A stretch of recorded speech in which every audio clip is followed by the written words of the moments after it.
വടക്കു പടിഞ്ഞാറൻ നൈജീരിയയിൽ ഫുലാനി തീവ്രവാദികളുടെ പിടിയിൽ കഴിയുന്ന 50 ക്രൈസ്തവരുടെ കരളലിയിക്കുന്ന വീഡിയോ ആണ് പുറത്തുവന്നിട്ടുള്ളത്. കഴിഞ്ഞ 3 മാസങ്ങളിൽ പലയിടങ്ങളിൽ നിന്നും ഫുലാനികൾ തട്ടിക്കൊണ്ടുപോയ ക്രൈസ്തവരാണ് തീവ്രവാദികളുടെ തോക്കിൻ മുനയിൽ ഒരു വനപ്രദേശത്ത് ദിവസങ്ങളായി തള്ളി നീക്കുന്നത്. ഇവരെല്ലാം നൈജീരിയയിലെ ക്രൈസ്തവരാണെന്നും തങ്ങൾ അവരെ കൊല്ലാൻ പോകുകയാണെന്നും ഫുലാനി തീവ്രവാദികളിൽ ഒരാൾ പറയുന്നത് വീഡിയോയിൽ വ്യക്തമാണ്.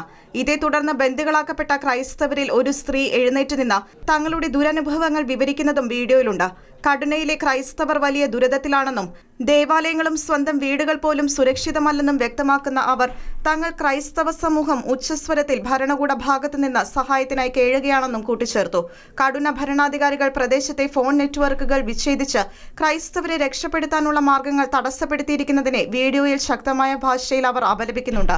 അതേസമയം ബന്ദികളാക്കപ്പെട്ടവരുടെ കൂട്ടത്തിലെ ഒരു വൈദികൻ ആസ്മ രോഗത്തിന്റെ മരുന്ന് നിഷേധിക്കപ്പെട്ടതിനെ തുടർന്ന് മരണമടഞ്ഞതായും ലൈഫ് സൈറ്റ് ന്യൂസ് റിപ്പോർട്ട് ചെയ്തു. International desk Shekinah news.